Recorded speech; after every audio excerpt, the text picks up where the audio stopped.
seem like we feel the same. We love what we hate. We lie, but we know we can't widen. How to understand that in every setback, there's a comeback. Hello friends, this is Yundel, and today's share is about understanding that in every setback we are facing in our day-to-day challenges in life, we must understand that there's a comeback. God won't allow you to suffer always. Of course, there is challenges. That is a setback. But there's a comeback. He already lined up the people who will help you, the favor who will get you through the setback. It is very frustrating when we are facing different kinds of setback in this life. And why is that? Because we as a human being, we want to get right away what we want for our life. We want to do this. We want to go certain places. And we want to do it right away according to our plan. But we have to understand that in every setback, there is a comeback. Why? Because there's a reason why you cannot get that thing, why you cannot travel that place. There is a plan God has set for you. Of course, it's not easy when we experience discouraging, challenging moments. It is hard. We don't like it. We are hurting when we experience the setback. It's hard. We need the courage to have that comeback. But believe me, with the right time, there's always a comeback of what you are facing right now. Have that patience attitude, more patient during the setback.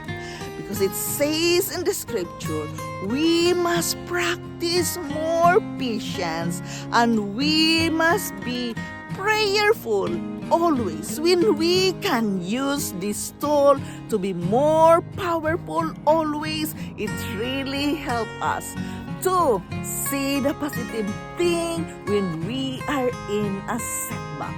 When we are in a setback, the challenge is so hard. We cannot see the solution of our problem. It seems so hopeless. But believe me, during those setbacks, if you can manage to have more patience and be prayerful always, you can get it through sooner than expected. Yes, the setback is not easy. We are frustrated, we are disappointed, we are hurting during the setback. But as the scripture says, in every setback, there's a comeback. And how to understand this? It becomes easier for you to understand this thing if you read the scripture, if you are following the will of God, the plan of God for your life. He has a special plan for each and every one of us, and we have to embrace that plan. Therefore, whatsoever we want in this life, our plan must be in, take it to the Lord in prayer. In every plan we are facing in this life journey, we must learn to take it to the Lord in prayer and believe that He is working for it. If He do not allow that plan to happen to us, that means that is not good for you. That is not for you, and you have to understand. But keep on asking. He said, keep asking big, believing big and asking big. He will trust you to give it to you in its perfect divine timing.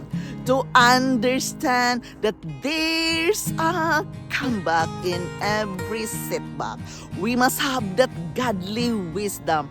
We must practice more patience, keep doing the right thing, and be prayerful always. These two things you must practice when you are experiencing the setback, the patience and the prayer together with the meditation.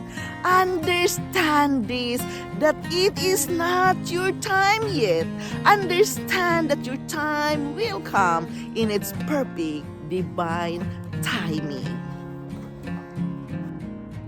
To understand that there's a comeback for every setback we experience in this life journey, we must read in the book of Romans 12:12, as it says, "Be glad for all God is planning for you. Be patient in trouble and prayerful always." It's easy to let the difficulties and disappointment cause us to lose our passion in life and stop believing for things to turn around. But remember, if you could see what God has planned for you, the doors He's going to open, the people you're going to meet, the giants you're going to defeat, you would go out each day expecting good things about your future. You have the expectancy that allows God to do great things in your life. He has a comeback for every setback, a new beginning for every loss, a new beginning for every mercy, the mercy for every mistakes. He's already planned to bring you out better. He will promote you. You are surrounded by God's favor. You are surrounded by God's abundance. Because when you realize this, it changes your perspective. You know there's not a problem you'll face where God hasn't already lined up a solution. The right people, the breaks you need, and the favor will come. There's not a dream for which God hasn't already arranged the wisdom, the creativity, the connection, or the funding. When you know that the Most High God has planned out your days, you can be glad and live out of a peace of rest. You have to understand that in the midst of challenges and setbacks, we must rest in the security of knowing that He has a plan that is working out for our life. We must understand that the favor from Him is upon us and believing that He will bring us out better than ever before. Yes, be glad for all God is planning for you. Be patient in trouble and prayerful always.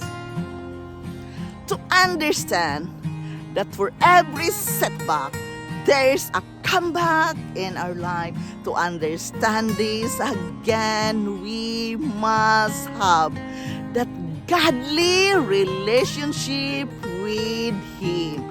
You must be more patient. You must be more prayerful, thinking that He is working for you.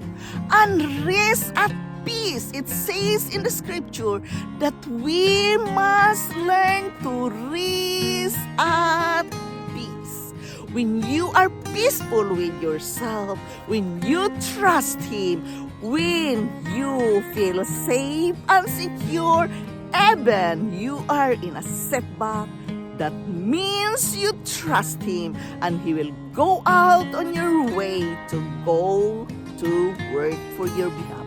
Yes, the angels will go to work to help you for a big comeback.